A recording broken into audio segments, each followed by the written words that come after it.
China's all-powerful President Xi Jinping arrives for a meeting of the country's top legislature that in a matter of days will reinforce his singular grip on power. Beijing is facing unprecedented challenges at home, a slower growth rate amid a still resurgent COVID-19. But it was a warning to its biggest foe, the United States, from China's new foreign minister that's captured the headlines.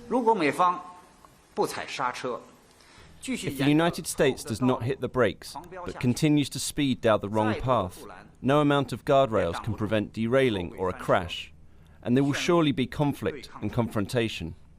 Such a competition is a reckless gamble, with the stakes being the fundamental interests of the two peoples and the future of humanity. Rare, strong language from this, the former Chinese ambassador to the US, as he set a new combative tone for Beijing's foreign policy in a public press conference where he also criticized America for escalating tensions in Ukraine and warned Washington that Taiwan was a red line that must not be crossed. Another day, another ratcheting up of tensions between the US and China. Last week, it was America's public conclusion that COVID-19 had originated inside a Chinese lab. And that followed, of course, the crisis over the Chinese spy balloon that was shot out of the sky by American fighter jets. Add to that America's assertion, made in public of course for maximum effect, that China is considering sending weapons to Russia for use in Ukraine, and you have a relationship between the world's two biggest economies that's at its lowest point in decades. It wasn't long ago that the stated desire, at least, was to stabilise diplomatic ties between the two nations, a message that Joe Biden ostensibly brought with him for his first face-to-face meeting with President Xi in Bali in November. The two held blunt discussions about Russia and what the US sees as China's increasingly aggressive stance towards Taiwan. America's Secretary of State Antony Blinken was due to travel to Beijing last month to further build bridges, but in the wake of the balloon debacle, that trip was abruptly cancelled. Yesterday, the State Department reiterated what the strategy had been.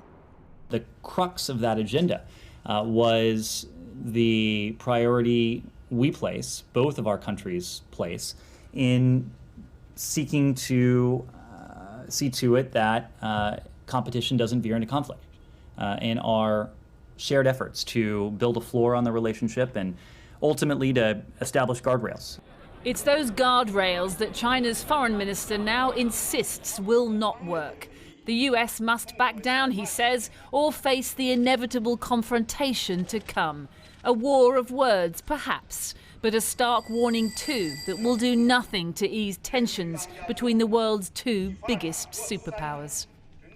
Well, earlier I spoke to the Chinese-American journalist Kaiser Kuo, and I began by asking him what we should read into what the Chinese foreign minister has been saying.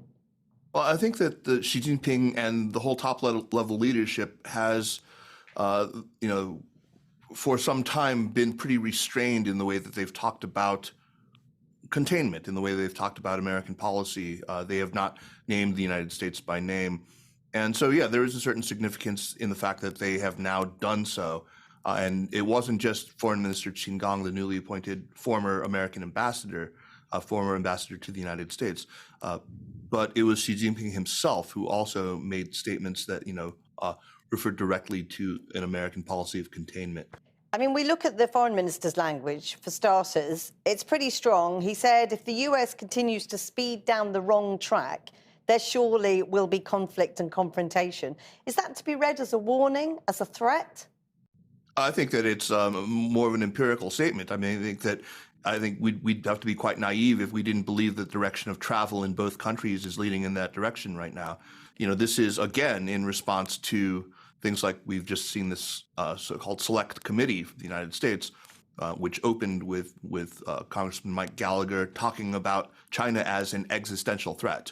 I mean, using sort of our most full-bore, high-caliber language possible as well. And given that context, how dangerous do you think it is, if at all?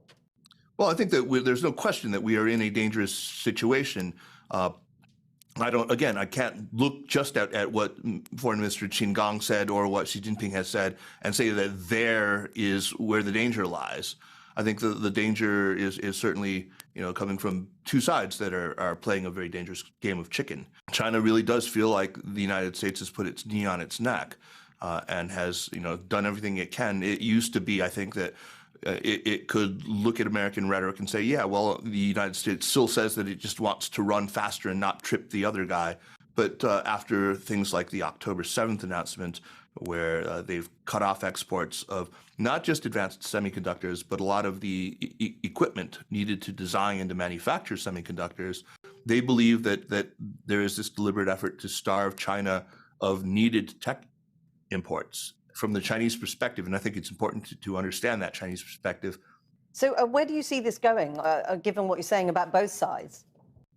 Well, I still am an optimistic person by nature. I've seen us avert crises before. I think this is part of the reason why China was relatively constrained or was relatively restrained about use of that kind of rhetoric, is because after the Beijing massacre in Tiananmen in 1989, things eventually did get back on track. After the embassy bombing in Belgrade in May of 1999, things got back on track. After the April 2001 EP-3 spy plane downing, things got back on track. But it seems to be different this time, and this may be a real inflection point. It's a really dangerous and difficult point globally, isn't it? How does Ukraine fit into all of this and the divide between the two countries on that? There's a great Chinese expression that means to huddle together for warmth, 抱团取暖, and that seems to be what China and Russia are doing right now. It is not out of an existing love between the two countries. They do not trust each other strategically, and I think we're missing an opportunity right now to exploit those kinds of differences between them, and by continuing to rhetorically place the two in the same camp, China certainly hasn't helped this situation any by continuing to talk about its partnership with Russia. But we should be doing more, I think, to make it worth China's effort, make it worth China's time to do what it can to distance itself. Kaiser Kuo, we'll have to end it there, but thanks very much for talking to us today. Thank you.